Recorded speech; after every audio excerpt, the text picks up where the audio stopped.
WTF. That's what radio astronomer Anna Kopinska labelled the image of an enormous, mysterious blob she first spotted in 2019.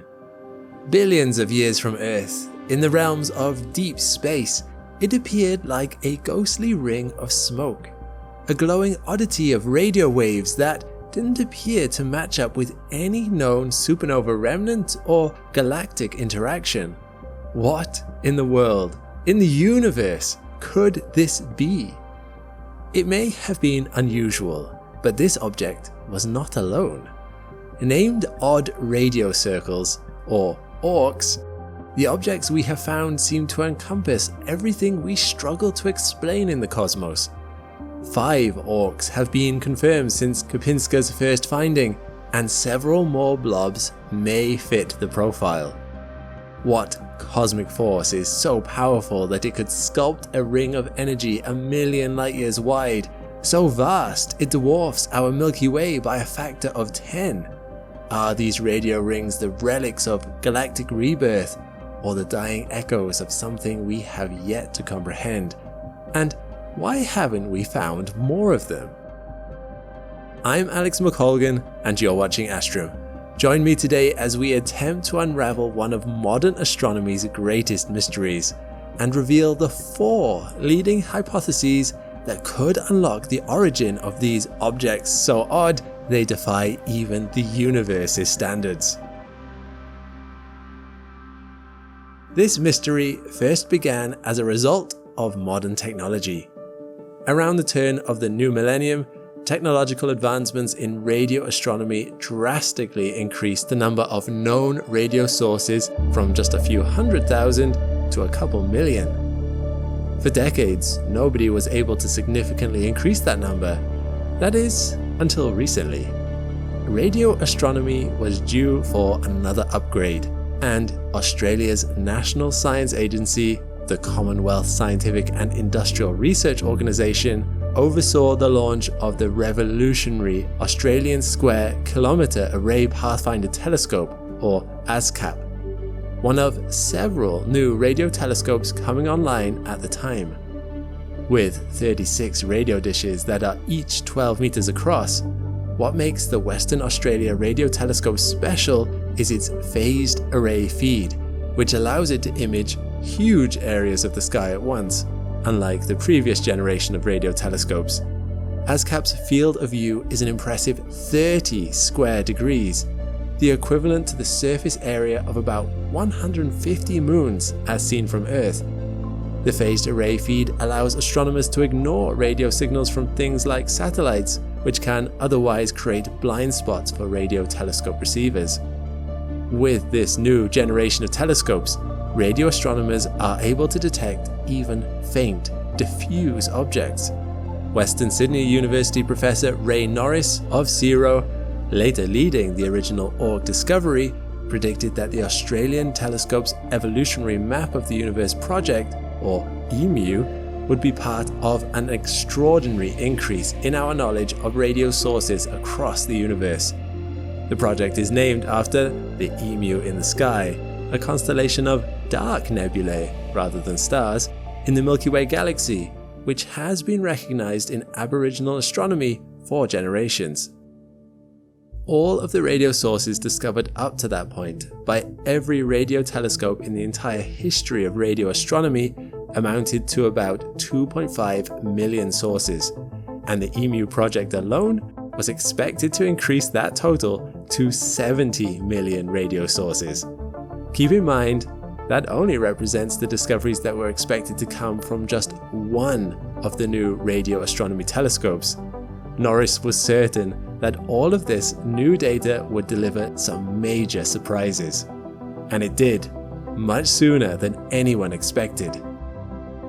The EMU project looked at large areas of the sky that other telescopes had not imaged yet, and collected vast catalogues of data, so much that scientists expected they would need the help of machine learning to sift through it all.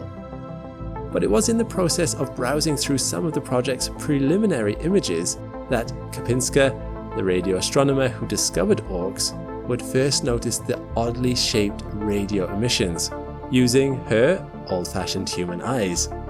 To me, that makes this discovery all the more special. Even with vast amounts of data and machine learning tools, this is an example of how human curiosity will always be an integral part of the scientific process.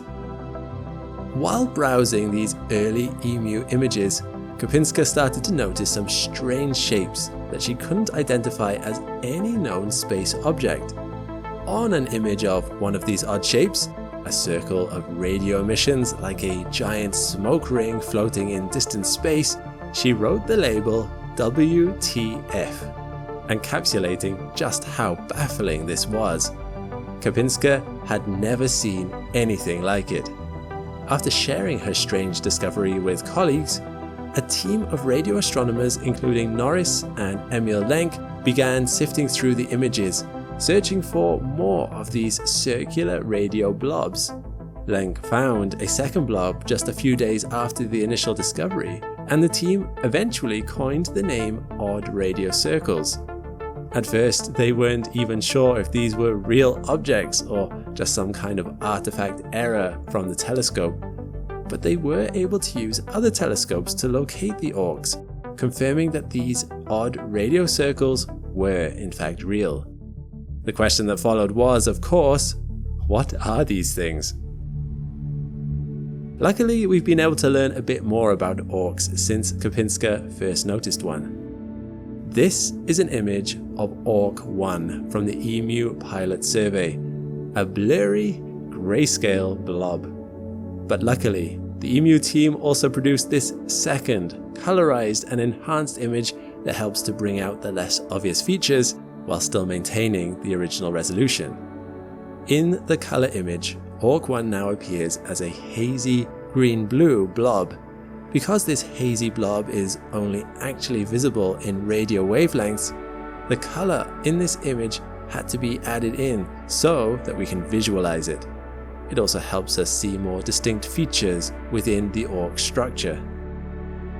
At least 1 billion light-years away in deep space, initial estimates suggested that Orc 1 may have a diameter of around 1 million light-years, but more recently, observations have indicated that it may actually be as wide as 2 million light-years across.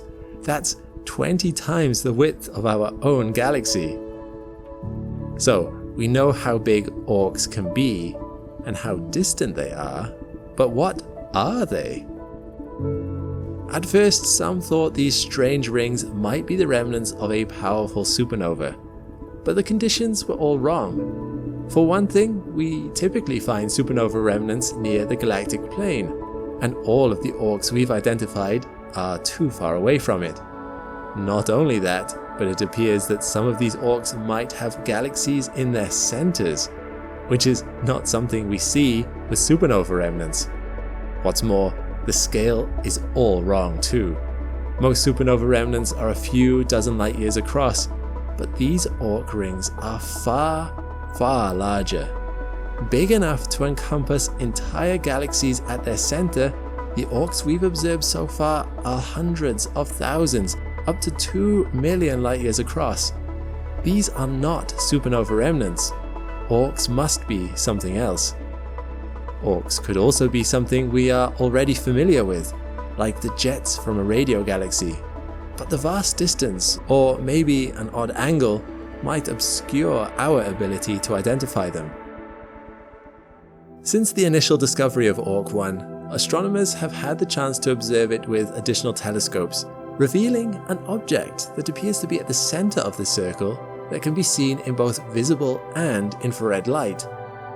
Using the South African Meerkat radio telescope, an array of 64 interlinked receptors, Norris and his team observed Orc 1 for 10 hours to create an image of the circle. They overlaid that on optical data from the Dark Energy Survey to reveal an elliptical galaxy in the center of the Orc.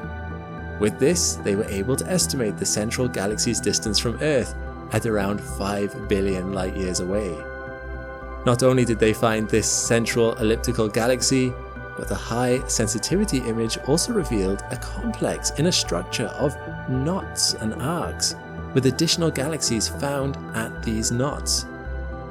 If Norris and his team were correct, and this elliptical galaxy is indeed located near the center of Orc 1, then it might have had a hand in creating this radio circle. However, it's also possible that the galaxy's location is a coincidence, as it may just be near the apparent center of the Orc, rather than the actual center. Armed with this new image and information, in their 2022 paper, Norris and his team considered 3 different origin stories for the Orc, with the data not favoring one hypothesis over another. The first possibility was that Orc 1's spherical shell was the result of a cataclysmic event in the elliptical host galaxy, like the merging of 2 supermassive black holes, for example. In this scenario, a merger of 2 supermassive black holes would send a shockwave out in all directions, accelerating electrons in the intergalactic medium. This could result in a bubble of radio emissions, which could appear to us as a circle of radio emissions with a brightened edge or ring. If this were the case, we would expect the Orc to contain a supermassive black hole or an active galactic nucleus. And not only does Orc 1 show evidence of a radio-loud galactic nucleus, like we would expect if this hypothesis were correct, but so do 2 other observed Orcs, lending further credibility to this hypothesis. The second possibility offered by Norris and his team for Orc 1's origin was that it could simply be radio jets from a radio-loud active galactic nucleus, or AGN, viewed end-on. Radio-loud AGNs are a type of galaxy that emit large amounts of energy from its nucleus in the form of 2 plasma jets, as matter falls into a supermassive black hole at their center. And as I mentioned, we already know that ANGs are present in many of the Orcs we have observed thus far. If we were to view this kind of system end-on, where the 2 jets were superimposed, it could create the appearance of what we see with Orc 1, lobes of radio emissions superimposed with a host galaxy at the center. However, we still need 3D simulations to help us work out whether or not these particular ANGs are producing radio jets, and if so, whether or not we are viewing them head-on. The third and final hypothesis for an origin story could be that the radio circle of Orc 1 is caused by what's called a starburst termination shock. In this explanation, millions of stars would have been born during a brief, intense period of star formation in the elliptical host galaxy. During this time, new stars would have been born at a rate much higher than normal, and would have lasted for just a few tens of millions of years, just a blink on the cosmic timescale. These stars would emit solar wind that expands out into space over billions of years, exciting electrons and creating a spherical radio emission bubble like what we see in Orc 1. While the team modeled this possibility in more detail than the first 2 hypotheses for the formation of Orc 1, showing mathematically how this scenario was plausible, Norris was clear that the data did not favor this explanation over the others. So while we do have several promising ideas, the origin of Orc 1 is still as mysterious as the odd radio circle itself. As each new Orc has been discovered, the only thing we seem to know for sure is that not all Orcs are created equally. After all, the name odd radio circles is meant as a descriptive name, like an umbrella term for any odd radio circle that can't be described by any existing type of object. So while all Orcs may include odd radio circles, each individual Orc may have its own unique origin story.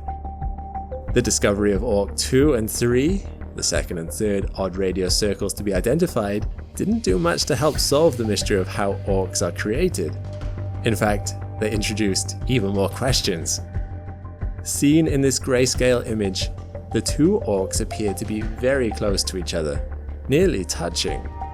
They are roughly the same size, but on the right side of the image, Orc 2 is bright and clearly ring-shaped, while Orc 3, located to the left, is faint and appears more like a disc.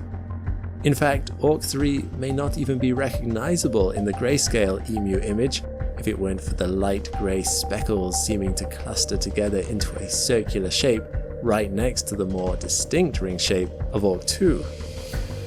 Now take a look at this colour image of Orc 2 and Orc 3. The diffuse radio emission has been enhanced in red and overlaid on top of the original radio pattern in green.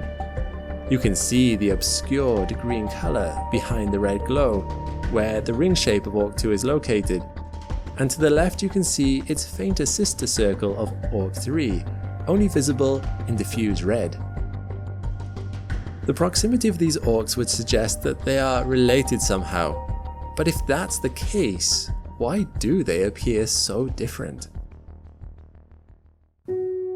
As much as I'd like to tell you that we've solved this curious case of Orc 2 and Orc 3 since their discovery, which was published in 2021, the nature of these sister orcs remains an unsolved mystery to this day. Before moving on to the theories for Orc 4's origin, I've got to mention Orc 5, which was discovered in Australian Square Kilometre Array Pathfinder data in 2021.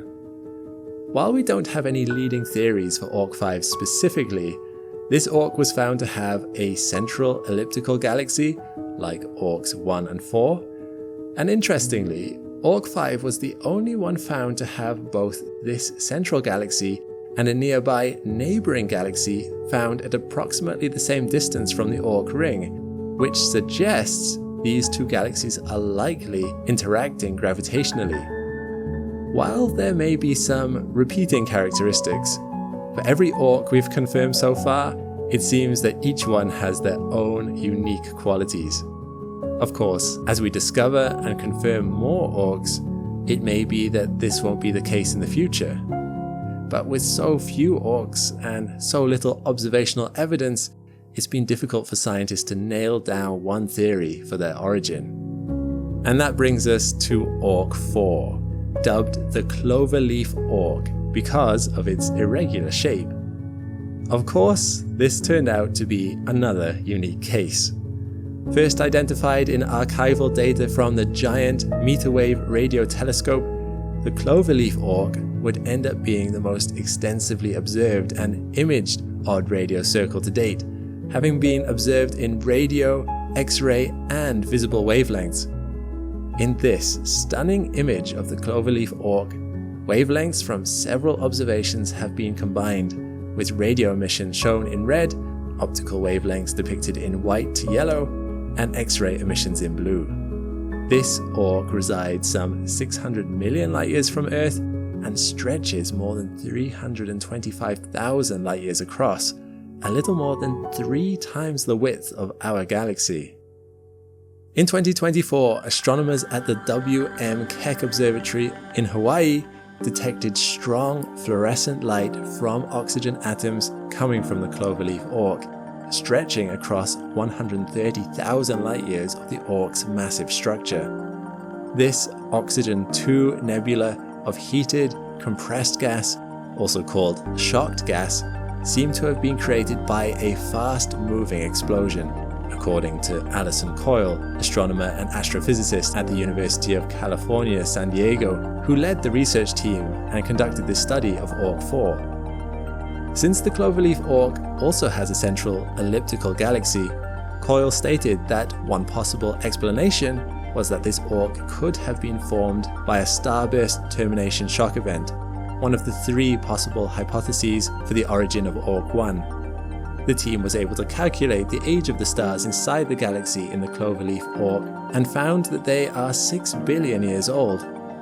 Using this and other data, they ran a simulation that showed how a similar structure to the cloverleaf Orc could have been created by a starburst event that caused a high mass outflow rate. Both the radio emission sphere and this gas nebula sphere could have been blown out by the central galaxy by the shockwave of combined supernova explosions.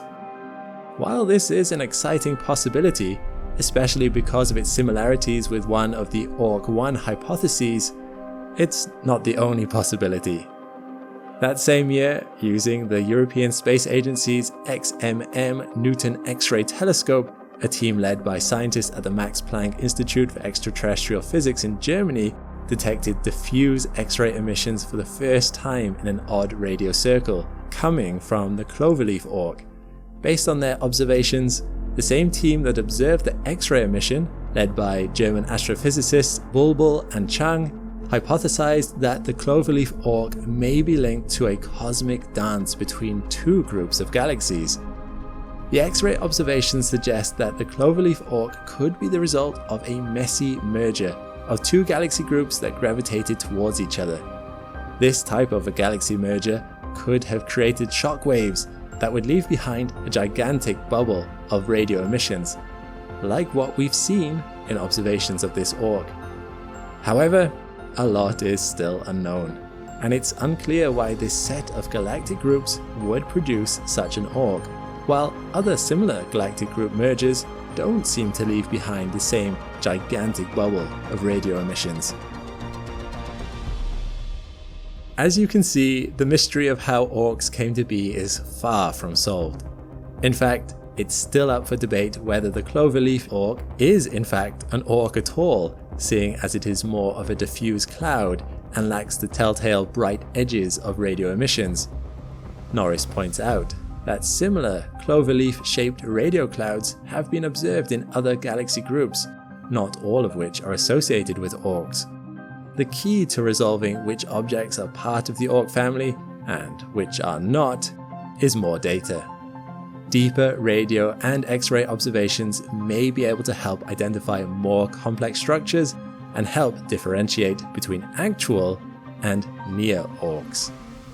Luckily, several other candidate Orcs have been identified, and they may offer additional data for astronomers to study and compare to the already known cases. Now, instead of WTF, the side note on these strange radio emissions has a proper name: Orcs. But even though the jury is still out on how Orcs came to be, we are constantly gaining new insights from the likes of Project EMU and ASCAP. While studying EMU data from a nearby dwarf galaxy called the Small Magellanic Cloud, astronomers spotted the ghostly remains of two supernova remnants that were previously unknown to science, adding to our catalogue of celestial objects. In addition to those, another nearby supernova remnant was found by using the EMU survey in 2023, and turned out to be one of the closest supernova remnants to our Earth at just 4,200 light-years away. This supernova remnant, known as this, was found to be about 130 light-years across, and is thought to be just 13,000 years old. Not only has EMU aided in the discovery of previously unknown supernova remains, it is also paving the way for using machine learning and the power of citizen science to identify and catalogue some 4 million radio sources, which could include Orcs, as part of a project called the Radio Galaxy Zoo, EMU, or RGZ-EMU. As of 2025, the project has had more than 2,000 volunteers and has helped to classify more than 92,000 sources. But the coolest part? You can join in and be part of the citizen science project yourself. To learn more, visit zooniverse.org and search for the Radio Galaxy Zoo EMU project.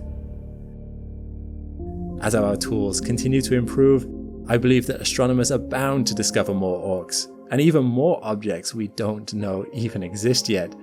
We may learn not just how these radio rings formed, but we could also learn more about the life cycles of galaxies, the effects of starburst events, and how we may be able to trace gas from ancient events far outside their galaxy of origin.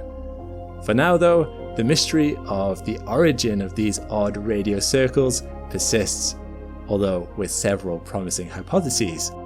And to unravel this mystery, astronomers will have to conduct cosmic archaeology on a scale almost too big to fathom.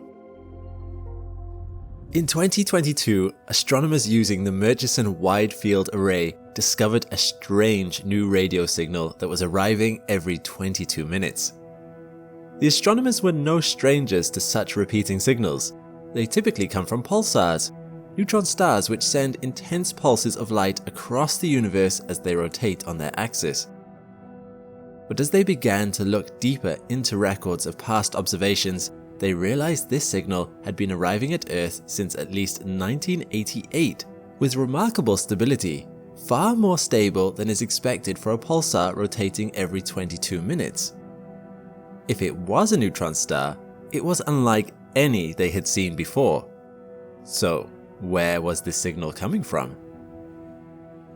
I'm Alex McColgan, and you're watching Astrum. Join me today as we grapple with the mystery that lies behind this signal, which will challenge our understanding of some of the most awe-inspiring objects in our cosmos. The location of the source, named GPM J1839-10, is roughly 18,000 light-years away. Its signal arrives as pulses that can last any amount of time between 30 seconds and 5 minutes. These pulses can appear at any time in a window of just over 6.5 minutes, which is centered on 22 minutes after the previous pulse. To us, this may seem like a great deal of variation. 30 seconds and 5 minutes are very different durations, and the pulse arrival varying by over 6 minutes doesn't paint a picture of a very stable source. But neutron star dynamics can be very complicated, and if the source is indeed a neutron star, then many factors can affect the duration and arrival times of the pulses that we receive. Nevertheless, the astronomers were able to spot this signal hiding in data from the last 35 years and used this expanded dataset to average out the fluctuations. They calculated that the source was rotating once every 21 minutes and 58 seconds, as well as how much it had slowed down. But to their surprise, they calculated that this rotation period remained unchanged over the past 35 years. Even though it is expected that the source will slow down as it radiates energy into space. We can only say for sure that if the source has slowed down, its rotation period would not have increased by more than 0.28 milliseconds over the 35-year period, because otherwise we would have been able to detect this in our data. This is an absolutely minuscule amount, and it shows that whatever the object is spinning with remarkable stability. This usually isn't odd for a pulsar. These are the timekeepers of the universe, the clocks of the cosmos, mechanistically ticking away with such certainty that we can use them to measure time across vast stretches of the universe. However, this level of stability is odd for a pulsar that is rotating so slowly. To understand what makes it odd, we need to recap how pulsars work and what makes them slow down over time. Pulsars are neutron stars, the leftover cores of dead supergiant stars which, barring black holes, are the densest objects in the universe. Planets like our own are made up of atoms, which consist of over 99.999% empty space due to the vast separation between the electrons and the incredibly dense nucleus they are whizzing around. But imagine an entire star made purely out of the neutrons that are found in the nucleus. No electrons, no protons, no empty space. Merely a teaspoon of it would have as much mass as 11 times that of the entire human population, all 8 billion people. A typical neutron star is around 35% more massive than our Sun, and squeezed into a sphere that has the diameter about as long as the island of Manhattan. To call it dense would be an understatement. For reasons still unknown to astrophysicists, the extreme environment gives rise to an incredibly strong magnetic field. What does this have to do with the signals we receive from pulsars? Where do the light waves come from? To answer this question, we need to understand a complicated process that gives rise to the signal, an exponentially growing shower of light and matter, all spawning from a single electron. Near the magnetic poles of a neutron star, an electron can be accelerated by the magnetic field and emit a so-called curvature photon, tangential to the magnetic field line. This marks, if you like, the start of a pulse. The curvature photon moves in a straight line until the angle between its momentum and the magnetic field line becomes too great. Once this angle reaches a threshold, the light dissipates and imbues its energy into the quantum field of electrons. An electron is created alongside its antiparticle, the positron. The electron-positron pair has some momentum perpendicular to the magnetic field lines, which they spontaneously dispose of in the form of synchrotron photons. These two synchrotron photons can each then produce another electron-positron pair after they reach the threshold angle between their momentum and the magnetic field lines.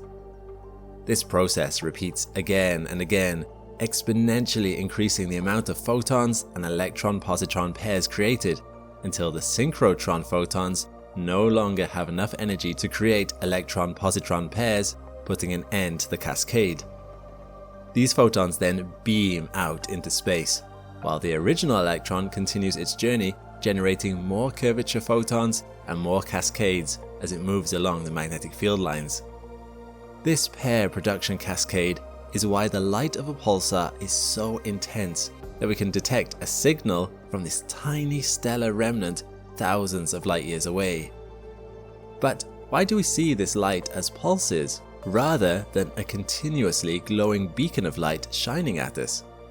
This is because the magnetic poles of a neutron star are rarely ever aligned with its axis of rotation. Just like on Earth, the magnetic North Pole that our compasses point to isn't the actual geographic North Pole the Earth rotates around. So, the pulsars are like great lighthouses, sweeping their beams of light around the cosmos as they spin. And for an observer far away, like us on planet Earth, we see the beams sweep past us again and again as the pulsar completes its rotation on its axis. These are the pulses of light that our telescopes can detect. However, this is light with very long wavelengths in the radio part of the spectrum, meaning only a radio telescope can detect it.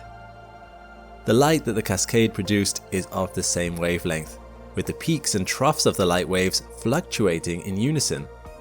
The light waves are also polarized, which means they are all aligned along the same axis. This is a hallmark of neutron stars, and this is precisely what we observe in the 22-minute signal. The signal also has fluctuations that last between 0.2 to 4 seconds, where the axis of the light's polarization suddenly changes by 90 degrees, perpendicular to the original axis and then back again. This effect is yet another signature of the cascades at the poles of the pulsars. So much of our data points to a pulsar being the signal that you'd think this was an open and shut case. But one variable that we've mentioned earlier throws this entire theory into doubt: the slow rotation rate of the neutron star. Or rather, the combination of the slow rotation rate and the high stability of the rotation rate of the source. You see, as pulsars lose energy by shining their powerful beams into the cosmos, conservation of energy will ensure that the pulsar slows down. Eventually, the pulsar will slow down so much that it can no longer power the pair production cascades, and the light emission starts to shut off. The pulsar has entered the so-called Death Valley. This graph plots neutron stars based on their rotation period on the x-axis and the rate of change of their rotation period on the y-axis.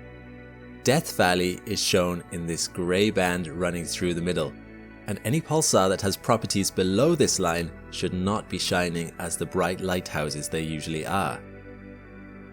We see that our signal is below even the lowest line marking the Death Valley, meaning that if it were a pulsar, it should be well and truly switched off, and yet we are detecting it. Look at the cluster of other known neutron stars on this graph. They usually spin between 10 times a second to once every second. In comparison, our signal has a spin rate of once every 1,318 seconds, over 1,000 times slower than the typical pulsar.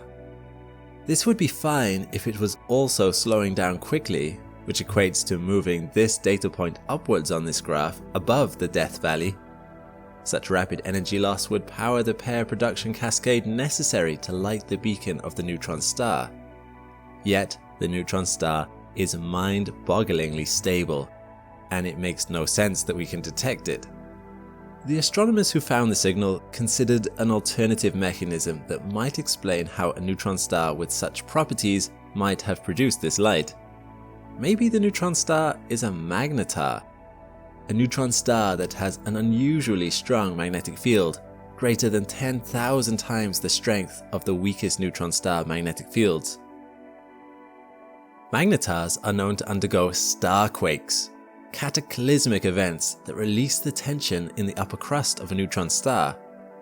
These stresses are produced by the strong magnetic fields of the magnetar, as well as the slowing down of the magnetar rotation. A fast-spinning magnetar will bulge in the middle due to the centrifugal force distorting the star from a perfect sphere. As the magnetar slows down, the outer layers need to readjust to a new equilibrium and lose some of the bulge they have. The crust snaps into a new position, causing magnetic fields to temporarily realign and powering the release of the energy as light that we can detect on Earth. The most powerful starquake detected, that of SGR 1806-20 in 2004, released so much energy that if it had taken place as far away as 10 light years from Earth, it would have caused a mass extinction event. If something is able to light the beacon of a dead pulsar, it would be this. So, could GPM J1839-10 be a magnetar that has undergone a starquake? Have we resolved the mystery of the 22-minute signal? It seems not. We expect these starquakes to also emit light in the X-ray part of the spectrum, yet no X-rays can be detected from the position of the source roughly 18,000 light years away. It also wouldn't make sense for a magnetar outburst to be going on for 3 decades. The starquake is a temporary phenomenon, and the energy dissipates within a few years at most. It is simply incomprehensible that this signal would have existed for 35 years if it was indeed a magnetar. Once again, the unique properties of our signal exclude it from being a neutron star, even an unusually powerful one that has undergone a special event such as a starquake. But what else could the source of this mysterious signal possibly be? The astronomers who discovered the signal proposed a few alternatives for the identity of the source. One possibility is a highly magnetic white dwarf.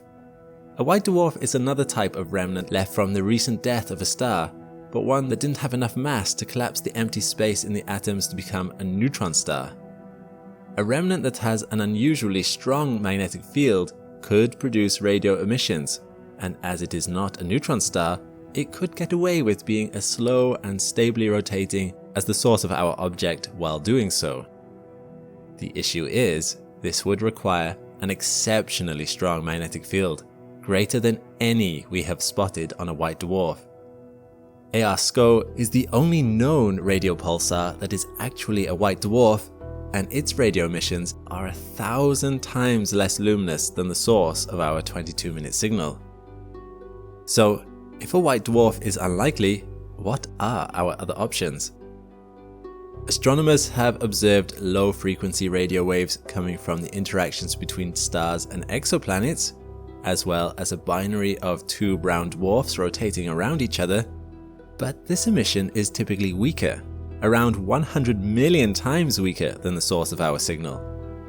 In the end, it seems like none of our theories can explain the 22-minute signal.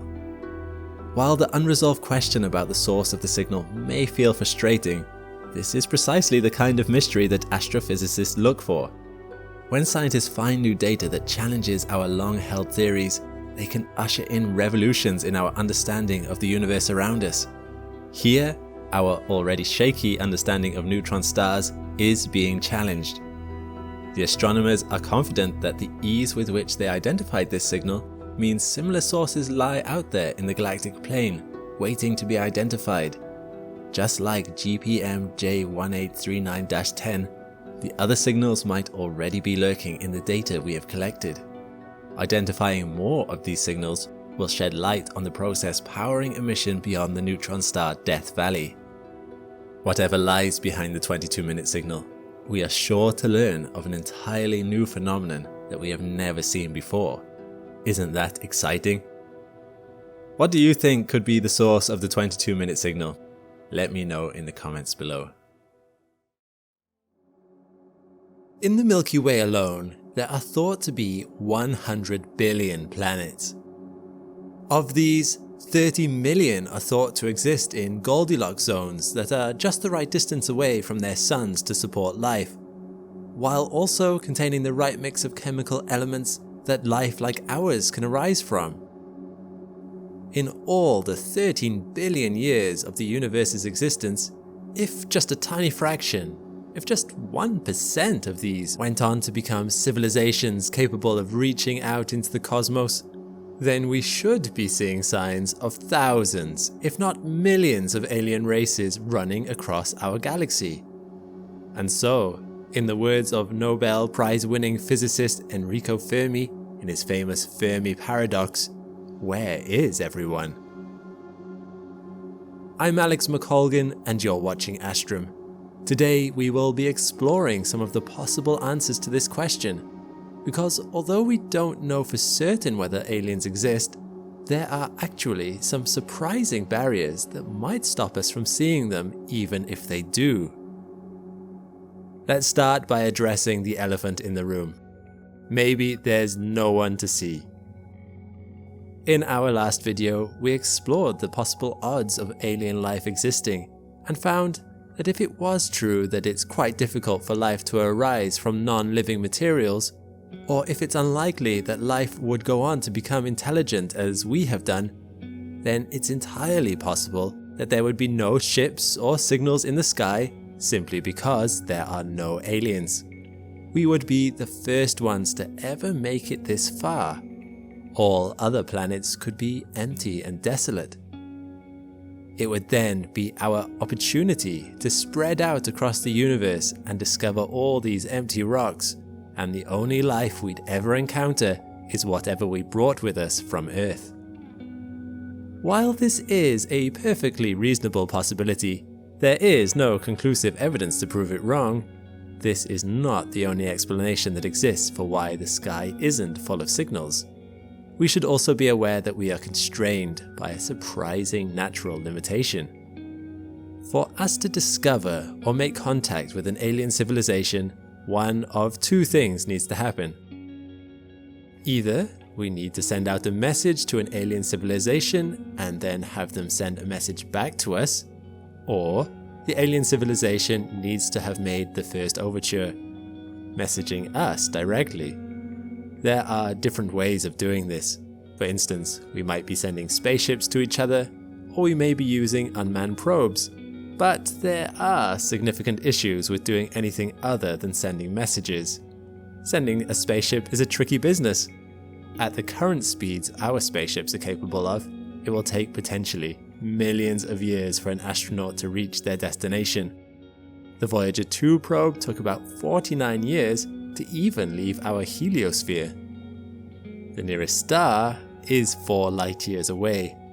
In other words, it would take over 81,000 years to get even there, or about 2,700 human generations. And that's assuming that we have aliens as our closest next door neighbors. Even if we make allowances for technology to improve, it takes colossal energy to accelerate an object up to light speeds. Actually, it would take more energy than exists in the universe, for reasons we won't get into here. Mass just does not like to travel at those speeds. So, unless we or our alien friends are able to come up with some kind of workaround, most likely the easiest way to communicate with other civilizations is to send them radio signals. In fairness, it's not implausible that this speed cap will one day be broken. Scientists have hypothesized some promising things involving moving the space around you in warp bubbles rather than by moving yourself directly. The speed of light limit only applies to movement within a local area, so if it's your local area that's moving, you're fine.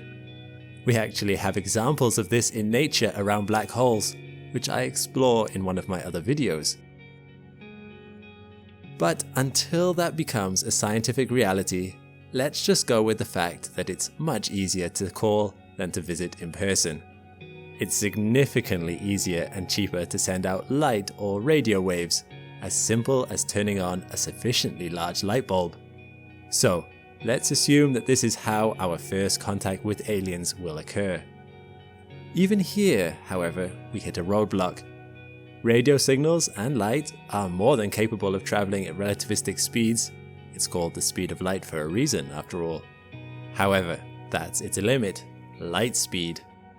Just less than 300 million meters per second. No signal can go faster than that, and this in turn limits how far we are able to see through space. Any signal from us would need to travel out across space before reaching alien life, and then, even if they decide to respond immediately, their response would need to travel all the way back, if they decided to respond. Let's imagine that happens though. We only invented the radio in the mid-1890s, so we have not really been able to do this for very long. As such, we would only be able to exchange a message with aliens who lived at most 60 light years away from us. 60 years for a signal sent out in 1900 to reach the alien civilization, and 60 years for it to come back. Our galaxy is roughly 100,000 light years across, so the 60-year light bubble we could have communicated with is truly tiny. In fairness, this limitation goes away if the aliens contact us first. After all, we are now receiving light in the James Webb Telescope that has been traveling for 13 billion years, from nearly the beginning of the universe. If an alien civilization came into being around 2 billion years ago, and they've kept existing since then, that means they now have a 2 billion light-year bubble from which we could technically see them. A 10 billion year old civilization now has a 10 billion light-year bubble. But if they were 10 billion light years away and only 9 billion years old, they would be completely invisible to us. Assuming that such far-away aliens exist, why aren't we seeing any of them? Where are their signals? Well, this line of thought may rest on a faulty assumption, that there haven't been any signals coming in from the stars. There have been signals, we're just not sure what they are. Let's explore this with a fascinating example. In 1961, in their pursuit of evidence for the existence of alien life, which is worth noting because it opens up the possibility of confirmation bias, researchers at the Ohio State University finished work on a specialized telescope called Big Ear. It was the size of 3 football pitches and worked on a similar basis to modern-day telescopes in that it captured signals using its large mirror on one end and bounced them through smaller mirrors on the other into 2 receivers in the center, where the results were then processed. You may notice that these capture dishes are just wireframes though, not true mirrors. This is because Big Ear was a radio telescope. It wasn't trying to see with visible light. The way Big Ear worked meant that it was more limited in its motion than a telescope that could rotate in any direction. Big Ear could only tilt its primary reflector up and down, which meant that it was somewhat limited to only listening to a point in a narrow strip of space at any one time. This was cheaper and easier to design, and the designers had an idea that would let them get around Big Ear's limitations. They built Big Ear at just the right orientation so that the rotation of the planet would be what turned it left and right. With the Earth turning it one way, and with its tiltable reflector adjusting it along the other axis, you could point Big Ear towards any point in the sky if you have enough patience. Quite a clever solution. Big Ear's direction of attention would sweep around the night sky in large circular arcs, listening out to try to spot any unusual signals that we did not have a natural explanation for. And sure enough, in 1977, Big Ear found something.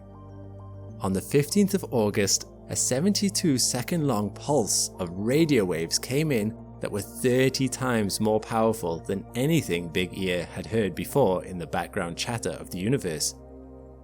It was so out of the ordinary that the researcher who found it wrote "wow" on the computer printout when they saw it, giving it the historical name of the wow signal. It was incredibly uniform. It rose in intensity, peaked, and then dropped back down in a smooth motion instead of the erratic fluctuations you might have expected from cosmic radiation. This indicated that whatever had made the sound was broadcasting consistently, kind of like the beam of a lighthouse sweeping out across the stars, with us turning to look at it and then turning away again. Except it wasn't consistent. Due to Big Ear's design, researchers had to wait a few minutes before the second ear of Big Ear moved to look at that particular patch of space the wow signal had come from. And when they got there, the signal had vanished.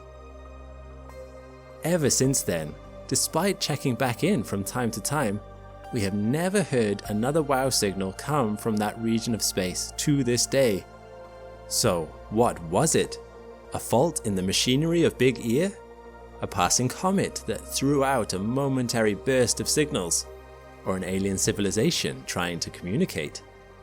The fact of the matter is, we don't know. It's possible that the wow signal has a perfectly natural explanation. After all, when the regular, consistent pulses of X-rays from pulsars were first discovered, some people thought that they were aliens trying to communicate before the real explanation was found. Maybe we will one day find another wow signal, and we'll see that it was nothing alien in origin at all. But there's a technical point that needs to be made here. If I were the scientist in charge, I would point my telescope at the point in the sky that the wow signal came from, and would wait to see if anything else came from there. If I didn't, another signal might come in and I'd miss it. But consider the way Big Ear was constructed. It rotates only within the rotation of the Earth. It physically can't stay looking at the same place for more than a few moments. As such, we have no idea whether more signals came in from that region of space or not. Hundreds could have come in over the next several hours, including an entire orchestra performance. But as Big Ear wasn't listening in that direction for more than a moment in the day, it would have only heard a single note. This highlights a conscious decision on the part of organizations like SETI, who are seeking intelligent life in the universe. Because resources are limited and space is vast, they lack the time and funding to take a telescope and point it for potentially decades on end at a single place, just to see if aliens want to talk to us again from that spot. Instead, they favor broad sweeps of space to cover as much ground as possible, hoping to get a lucky hit. If they were fishing, rather than leaving their line in the water at a single point, they are casting and casting, seeing if anything bites immediately, and moving on if nothing does. This approach is more reasonable than my analogy makes it sound, as aliens are not fish to be attracted to a lure or scared off by a splash of a telescope looking at them. And although the first process is more methodical, there's every chance that if you just sweep your telescope across the sky, you will encounter some evidence or signal. The problem comes with the follow-up. There have actually been numerous signals like the wow signal that radio telescopes have picked up over the years. Strange and unusual bursts that we have no current explanation for. But because we aren't focusing on them and thoroughly following up over years of continued, dedicated study, we are missing a lot of information, and as a result, we end up with weaker conclusions. Which brings us to our conclusion. Perhaps we are seeing no aliens simply because of our method. Of course, these are just a few of many possible theories. For this video, I've tried to focus on some of the technical limitations to finding signs of alien life. However, there are other, more theory-based explanations that lean more on speculation. They are fascinating though, and give us interesting insights into our own civilization. So if you've enjoyed this subject, then I'll go into them in another video. Do you think there are aliens up in the night sky? If so, why do you think they've not spoken to us? Be sure to leave your ideas in the comments below. The search for alien life is a difficult one. How would we know that aliens exist? An obvious answer would be if they visited our planet en masse. If, like in the film Independence Day, their sources floated above every city in the world. Or perhaps if their envoys met with us, shaking hands with our world leaders while cameras broadcasted the moment on national television. Or maybe if they started trading with us and their inventions and resources began appearing in our everyday life. There is, fortunately or unfortunately, not much evidence that this has ever happened. But while visits from aliens would certainly be preferable, that's not the only possible way aliens can prove their existence to us. It's much more plausible that they would do so with their signals. We've spent a lot of time on this channel discussing some of the reasons why aliens might not have talked to us. But on the flip side, what are the strongest pieces of evidence that they have already done so? Which signals are considered the best candidate so far for a message from an alien civilization? I'm McColgan and you're watching Astrum. And rather than explain why we haven't heard from aliens, today let's look at where perhaps we already have. Obviously, when it comes to alien signals, there is some ambiguity as to what exactly we are looking for. Aliens are, after all, alien. We are not quite sure what to expect from them, as they will have likely evolved in conditions different to our own, and may well have cultural outlooks that make perfect sense to them, but are completely obscure to us. Their definition of a good way to say hello to the universe might be very different from ours. Researchers looking into possible signals from other planets have to remain very open-minded about what an extraterrestrial signal might look like. But that means such signals can get confused with signals from natural sources that we simply do not understand yet. How can we tell the difference? Let's look at a few examples to show you what I mean. In 2019, as part of the Breakthrough Listen initiative, the Parkes Marie-Ange telescope in Australia was observing Proxima Centauri, the star nearest to our own. It was recording data to learn more about stellar flares. But when SETI researchers, a collective term for the search for extraterrestrial life, went over the data it had collected sometime later, they found something unusual. A signal, which later came to be known as BLC-1. Could the star closest to our own actually harbour advanced alien life? The signal was fascinating, as it could not easily be explained away by conventional sources. It lasted for several hours, which is longer than the time it normally takes a human satellite to pass by overhead. It had signal drift. Its frequency was shifting, which implied possible movement relative to the telescope, so it likely wasn't coming from a stationary object creating interference on Earth. One of the most compelling things it had going for it was its thin, narrowband signal. In nature, radio waves are never so narrow in their range. They always fluctuate. Unless there exists some natural source out there we've not discovered yet, the only thing that produces such a concise signal as this is technology, either human or alien. When no obvious explanations for existence could be found amongst human sources, naturally scientists wondered, could this be the signal from alien life they had been looking for? Along with the WOW signal, which we looked at in a previous video, BLC-1 is one of the strongest candidates for signals that may have been created by alien civilizations. And yet, even this signal has its drawbacks. Scientists could not link it to any sources of obvious interference from technology on Earth, but on closer examination of the data, it did match other radio wave signatures that came up on other days of the search, except these other signals occurred no matter what direction the telescope was pointing in. Neither were they able to detect BLC-1, the signal from Proxima Centauri, with later observations. So while they don't know exactly what interfered with the telescope to produce BLC-1, the odds of it being interference are nonetheless quite high. Let's take a look at another candidate, the somewhat mouthier SHG B02+14A. When one of the first SETI experiments, Project Ozma, was started in 1960 by Frank Drake, it began on the basis that if alien life were to communicate with the rest of the universe, they would do so at frequency 1420 MHz. The logic behind this was that this was the frequency emitted commonly by hydrogen, one of the most widespread elements in the universe. Aliens looking to establish communication with other civilizations might use such a frequency as a sort of common ground, a wavelength that probably holds a special significance to any race. This might have been a leap of logic, but it certainly made SHGB 02+14A of interest later. Because this signal, let's just call it SHG for the rest of the video, for the lack of a punchier name, did indeed broadcast at this exact wavelength. SHG was spotted on 3 separate occasions in 2003, using the Arecibo telescope and the computational power of 5.2 million home computers as part of the SETI at Home initiative, a rather cool program that is sadly no longer running.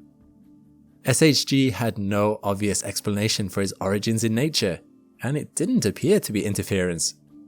But it was also too weak to say for sure whether it was clearly technological or not. On top of that, its location was peculiar. It came from a spot devoid of stars up to 1,000 light years away from Earth, and although it experienced drift, it did so in a manner that made scientists suspicious. If a signal originates from a planet, then there are a few things we might reasonably infer. A signal being broadcast from a planet, either on the surface or in orbit just above it, would likely experience some Doppler shift as it alternated from moving away from us to coming towards us through the circular path it was taking in space. There would also be movements where it dropped out of view entirely as it moved behind the planet. While SHG did indeed experience fluctuation in its signal frequency, ranging from 8 to 37 Hz per second, this would only come from a planet that was rotating 40 times faster than Earth, which seemed high.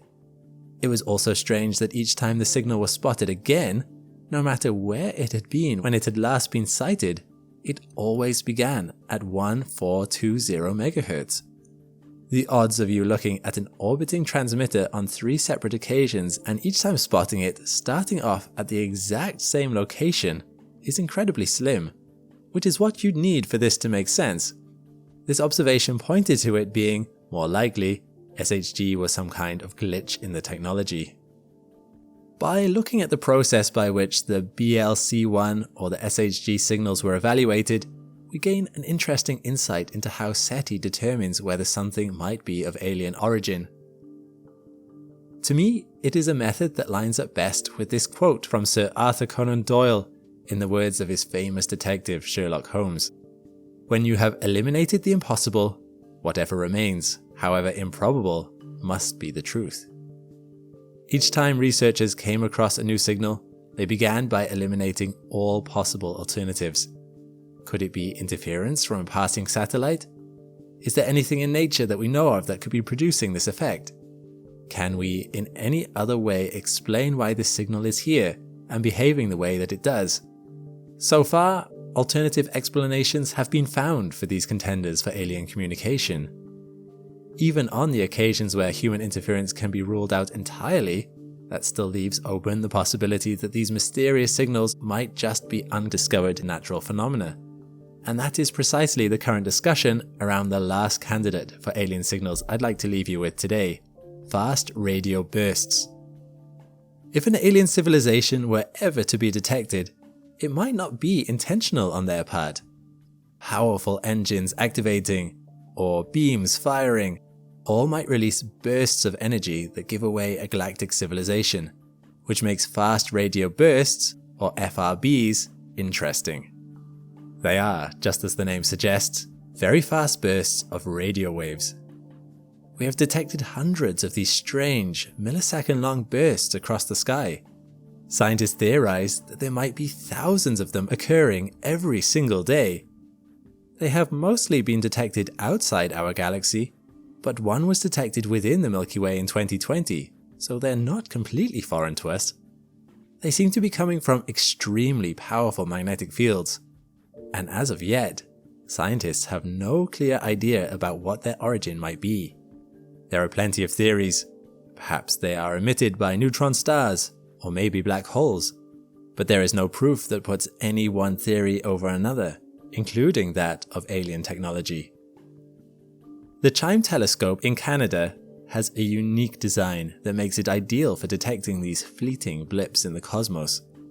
Avoiding the pitfall of other telescopes, rather than pointing at any one point in the space, CHIME's multiple cylindrical parabolic reflectors are able to draw data from an entire swath of the sky at the same time. It began detecting in 2018 and is still going strong to this day. It has detected FRBs that are repeating, as well as one that is definitely associated with a magnetar star. Perhaps all FRBs can be associated with such stars, perhaps not. But that is just the point. Perhaps one day we will be able to identify the origin of all FRBs, and will know that they have a perfectly natural origin. Perhaps the search for alien life will have to begin afresh, but there is always that tantalizing hope, that slim possibility that one day as scientists rule out signal after signal, that finally one will come in that defies alternative explanation. If all other explanations can be ruled out, we can say for certain that no natural source caused this. Then, in the words of that great detective, we will have no choice but to accept the improbable. So these are some of the best candidates for signals from another planet, but even they come with massive strikes against them. We have not yet found a signal that conclusively points to the existence of aliens, but that is not to say that we never will. It's never aliens, right up until the moment where it is. 800 light years away, there's an unseen antimatter factory churning out high-energy positrons. Tiny particles of antimatter that are streaming through the cosmos and colliding with our planet. For much of history, we didn't know this strange source existed. Most of the positrons bombarding us went completely undetected, instead getting absorbed in our planet's atmosphere. It wasn't until we started looking from beyond the bounds of our planet that we noticed them. In 2011, NASA's Alpha Magnetic Spectrometer, a state-of-the-art particle detector some 200 miles up aboard the International Space Station, was switched on. What did it find? You guessed it, positrons. The presence of these subatomic particles was to be expected, but not in the numbers they were finding. Such was the sheer volume of positrons being detected that the usual sources like natural radioactive decay and cosmic rays no longer offered a sufficient explanation. So, where were they coming from?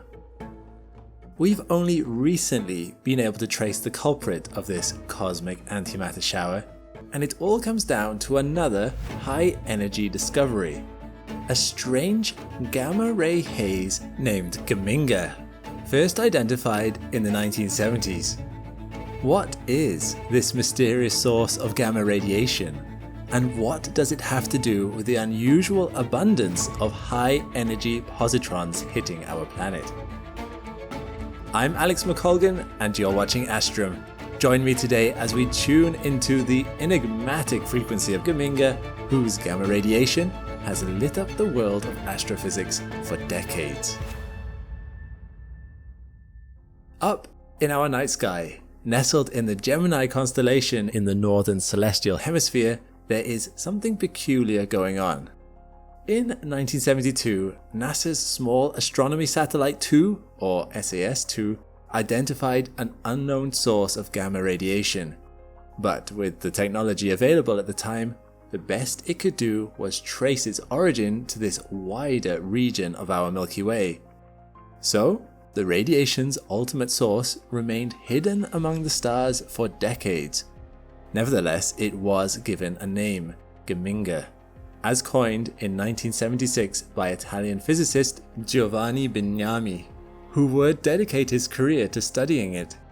It's a play on words, a combination of Gemini, the region where it's located, and gamma, the type of radiation it emits. Geminga is also a pun in Bignami's Milanese dialect, meaning it's not there, a fitting name for a gamma-ray haze with unknown origin. It wasn't until 1983 when Bignami and his team finally had their big break. They managed to identify a weak X-ray signal from Geminga using the Einstein X-ray satellite. This meant, although its exact position remained unknown, they could narrow down their search area and were getting closer to uncovering Geminga's hiding place. But it didn't answer the big question, what is it, as astronomers could still only offer vague guesses about the true nature of the source. That was until 1991, when they had another lucky break. 2 separate missions identified radiation coming from Geminga, and they weren't constant signals, but pulses. The first of these discoveries was made with a German-built X-ray telescope known as ROSAT, short for Röntgen-Satellit, named after the German word for X-rays.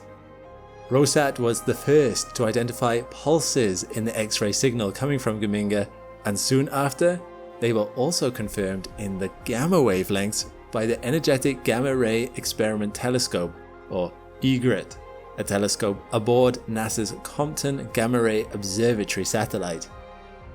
Not only did these complementary observations demonstrate that the X-rays and the gamma rays were both coming from Geminga, but for the first time they revealed what Geminga was. With a period of 0.237 seconds, flashing as it spins around its axis a little more than 4 Hz, or 4 times per second, Geminga behaved like a pulsar. A pulsar is a type of neutron star that spins rapidly, emitting beams of radiation that sweep across space like a cosmic lighthouse. From across the galaxy, most pulsars appear to flash in radio waves, anywhere from a few times a minute to as fast as 700 times per second. And at this point in the early 90s, they were incredibly rare. You see, before ROSAT and EGRET, only 2 other high-energy gamma-ray pulsars had ever been identified, the Crab and Vela pulsars. And Crab and Vela were different to Geminga in a couple of key ways.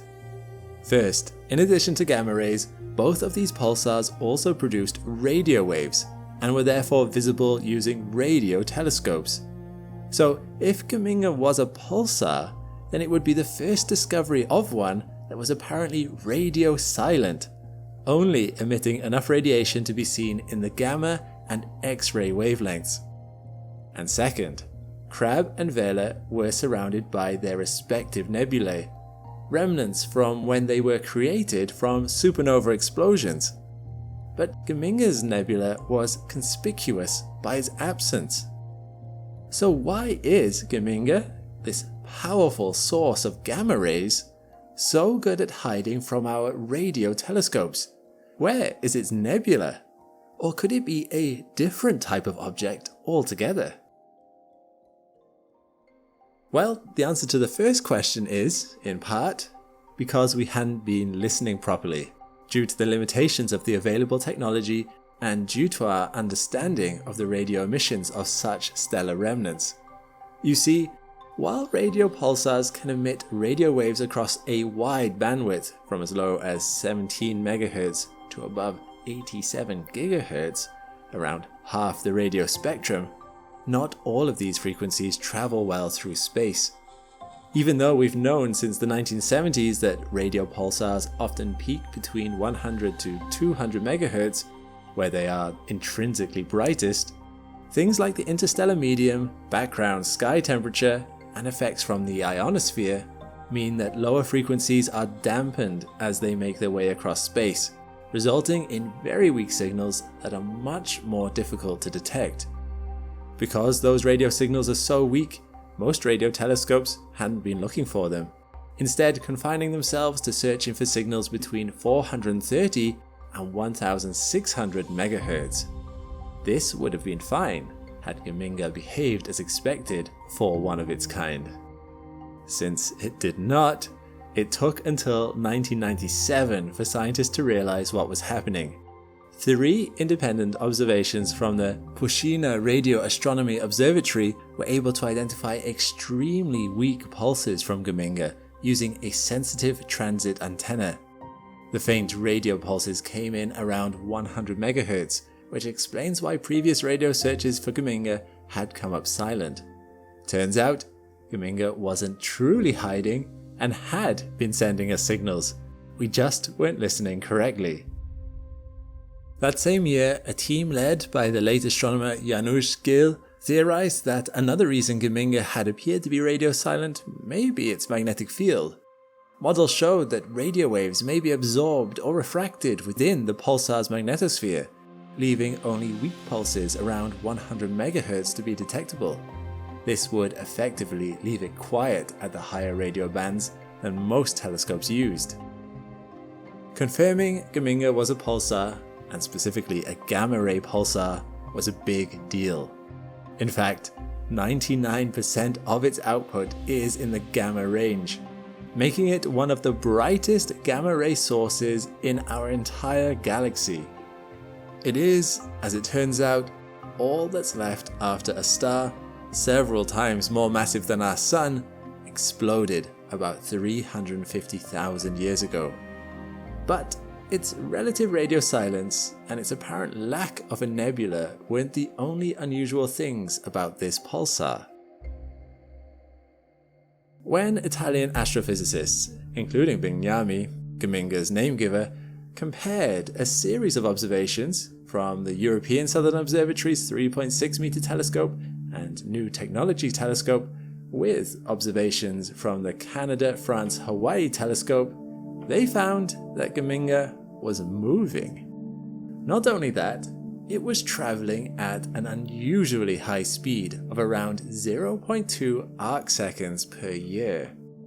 As a reminder, an arcsecond is a very small unit of angular measurement, used when we need more precise measurements than a degree would allow. Within each arc degree, there are 60 arc minutes, and within each arc minute are 60 arc seconds. These arcseconds are a common unit used in astronomy to talk about the movement of objects across the sky from our perspective on Earth. If you were to draw a circle around the orbit of the Moon around the Earth, there would be 360 degrees around that circular path. So at any given time of day or night, assuming nothing is blocking your view of the horizon, you can see about 180 degrees of the sky, and from the horizon to the zenith, the top of the sky is 90 degrees. If you hold out your little finger at arm's length and close one eye, the tip of your little finger covers about 1 degree of the sky roughly. Next time you're outside on a clear night, try this, and see if your little finger can cover the moon. It should, because the moon takes up only about half of a degree, or about 31 arc minutes in the night sky. Geminga traveling 0.2 arc seconds across our sky each year may not sound like a lot, but from our perspective on Earth, the typical star only moves a few thousandths of an arc second per year. Yet, despite being 800 light years from us, Geminga will travel 30 arc minutes, the equivalent to the apparent diameter of the Moon across our sky in just over 10,000 years. In other words, this stellar corpse is racing through the galaxy at nearly 210 kilometers per second.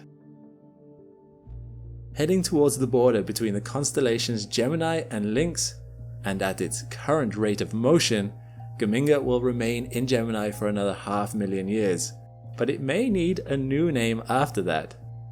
However, this mysterious pulsar gets stranger still. It is its vast speed that helps produce another feature that scientists were about to discover. As it hurtles through space, Geminga leaves behind 2 ghostly X-ray tails that streak 3 trillion kilometers across the sky. As I discussed earlier, despite the fact that this fast-moving pulsar is nearly radio silent, it certainly isn't quiet in the gamma ray and X-ray wavelengths. In 1999, ESA's X-ray Multi-Mirror Mission, or XMM Newton, was launched to peer deeper into this X-ray universe, and 4 years later, a team led by Patricia Caraveo uncovered these comet-like X-ray trails. Their shape and brightness are partly explained by the shockwave created by Geminga's motion through space and its rotation as a pulsar, but they are also revealing of another attribute: Geminga's colossal mass. Measuring only about 20 to 30 kilometers across, Geminga is extremely dense, containing about as much mass as 1.5 of our suns. To put that in perspective, if you had a teaspoon of neutron star material, it would weigh about 4 billion tons, as much as 10,000 Empire State Buildings. As this dense, high-mass object races forward through the low-density interstellar medium, just 0.06 to 0.15 atoms per cubic centimeter, it compresses the interstellar medium and its own embedded magnetic field by a factor of 4. Meanwhile, the incessant spinning of the neutron star creates an environment where electrons and their antimatter counterparts, called positrons, can be accelerated to extreme energies, powerful enough to emit high-energy gamma rays. While most of these electrons are seen in the gamma radiation that escapes from the pulsar, some get trapped and spiral within this enhanced magnetic field.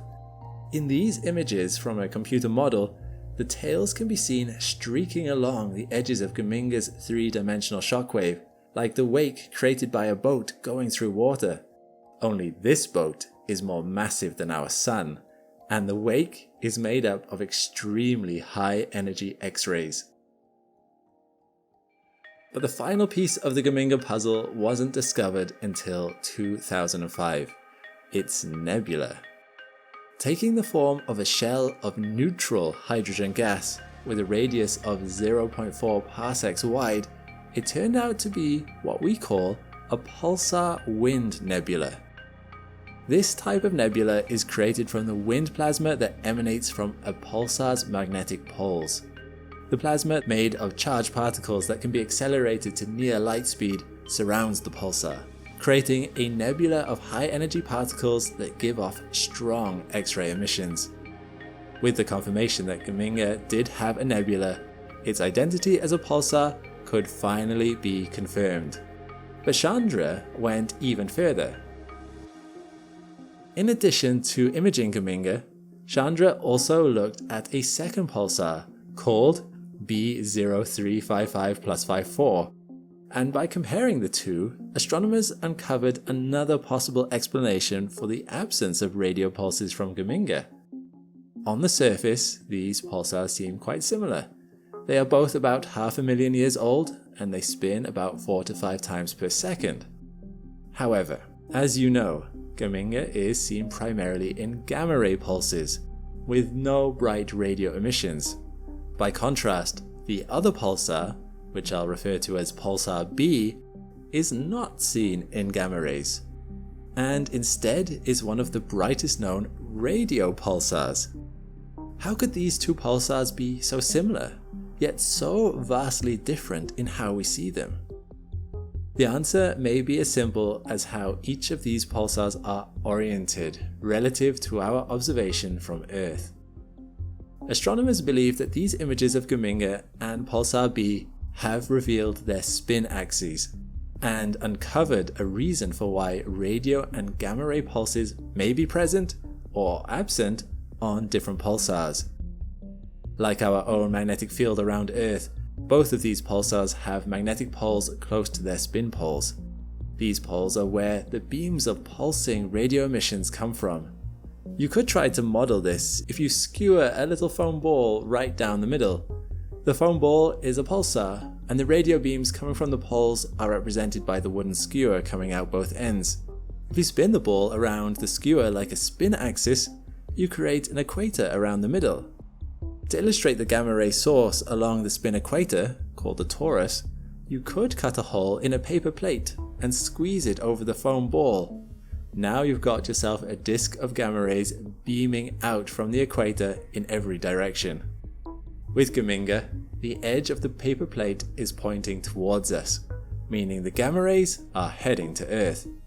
But for pulsar B, its relative position to us is at a different angle, as if looking at the flat surface of the plate. The gamma rays are moving perpendicular to our line of sight, therefore missing Earth. Let's look again at the two Chandra images of Geminga on the left and pulsar B on the right, along with artist illustrations of what astronomers believe the pulsar wind nebulas look like for each of these. In the image of pulsar B, the long trailing blue tails represent the radio jets emanating from its poles, and the skewers coming out of both ends. Only instead of being straight like a wooden skewer, pulsar B is moving so fast through space that these jets appear bent backwards, trailing behind as the pulsar moves through space. Now look at the image of Geminga. Here, the long twin tails on either side of the image are the radio jets, trailing behind as it, too, rushes through space. But this time, instead of pointing almost directly toward and away from our vantage point on Earth, these jets appear to be coming off to the sides, not aimed at Earth. So when astronomers look at Geminga, they see powerful gamma ray emissions from the spin equator, but the radio jets point to the sides and remain unseen. And when they look at pulsar B, the opposite happens. The radio jets are pointed almost straight toward our planet, while the gamma ray source at the equator is missing Earth. Sometimes, the most simple explanation is the correct one.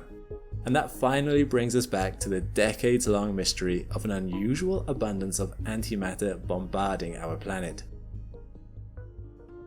For more than a decade, a particle detector called the Alpha Magnetic Spectrometer, or AMS-2, has been attached to the International Space Station, collecting information on antimatter, dark matter, and cosmic ray sources. As a reminder, cosmic rays are energetic particles, fragments of atoms that travel through space at nearly the speed of light. These can be made by the sun, by supernova explosions, or other cosmic means. And in 2013, the first results of the AMS-2 experiment were announced. The detector had recorded more than 400,000 positrons, the largest sample of cosmic ray positron data ever collected, and increasing the world's total cosmic ray positron data by 100-fold. For years, many astronomers and physicists hoped that this excess antimatter may be the byproduct of a dark matter annihilation, offering possible clues about this mysterious substance. After all, dark matter could make up around 27% of the cosmos, and yet we still don't know what it is. Like regular matter, dark matter holds mass and takes up space, but it doesn't seem to absorb, reflect, or interact with light, at least not in a way we can detect. Some theorize that dark matter may be made of yet unidentified types of particles. Whatever it is, scientists had high hopes that the overabundance of antimatter being detected aboard the ISS may hold clues about dark matter's true nature. Unfortunately, they've been left disappointed. The more scientists dig into the data, the clearer it's becoming. The most likely source of these positrons may actually be pulsars. Astrophysicists had long suspected this, but until 2017, there simply wasn't proof. It was the high-altitude water Cherenkov Gamma Ray Observatory that finally added evidence to this hypothesis. A small halo of gamma radiation was identified surrounding Geminga with trillions of times more energy than is visible to our eyes, from 5 to 40 trillion electron volts, the sort of radiation usually produced by positrons. This was the first real observational evidence pointing to a pulsar as a potential source. Pulsars naturally surround themselves with a haze of both electrons and their positron counterparts as a result of the star's intense magnetic field. This intense magnetic field pulls particles from the pulsar's surface and accelerates them to near the speed of light. Scientists think that these accelerated positrons and electrons are then colliding with starlight, boosting the light to higher energies, which then radiates as the gamma ray halo observed. But based on the size of the halo that the Hawk team saw, Geminga's positrons would rarely have the energy required to reach our planet, and so they believed the excess positrons must have a more exotic source. That was until stunning new information was uncovered a few years later thanks to a team led by astrophysicist Matteo Di Maro. Using a decade of gamma ray data from Geminga acquired from Fermi's Large Area Telescope, which is able to observe lower energy light than the Hawk Gamma Ray Observatory, Di Maro's team was able to subtract out all other gamma ray sources to reveal a spectacular glow coming from Geminga. Much, much bigger than what the scientists had ever seen before. The vast, oblong halo of glowing gamma rays at an energy of 10 billion electron volts spanned 20 degrees of the sky, similar to the area the Big Dipper constellation occupies. And that's not all. The glow of gamma radiation is even bigger at lower energies. If we could see it all with the naked eye, Geminga's gamma ray glow would dominate our sky, covering an area 40 times bigger than the full moon. With this new information, astrophysicists found that the size of Geminga's halo meant that this one pulsar alone could be responsible for as much as 20% of the excess positrons detected near Earth. From there, it's no stretch to imagine that other pulsars are the most likely culprit for the remaining antimatter abundance we found. This explanation may not have solved the mystery of dark matter, but it is certainly a magnificent revelation. It was Jocelyn Bell Burnell who discovered the first pulsar in 1967, back when people thought that those regular signals could be the work of extraterrestrial life. In the nearly 60 years that have passed since, we have found thousands of pulsars, and our understanding of these neutron stars has grown with every one. And since Geminga was identified as only the third known gamma ray pulsar in 1991, we've now spotted over 300, thanks to NASA's Fermi mission. But given Geminga's track record of defying expectations and furthering science, I like to think that this particular pulsar has more secrets still to reveal. I'm happy to announce we have a weekly newsletter to keep up with all the discoveries in our cosmos, and our designer Peter has made the most beautiful email you'll ever receive. Sign up with the link down below. It's the best way to stay connected between videos. Short, focused updates on what's new and fascinating in space each week. No spam, no filler, just the good stuff. You'll get the latest news, visuals, and insights delivered straight into your inbox. If you enjoy Astrum videos, you'll love this. Join the newsletter and stay curious with us.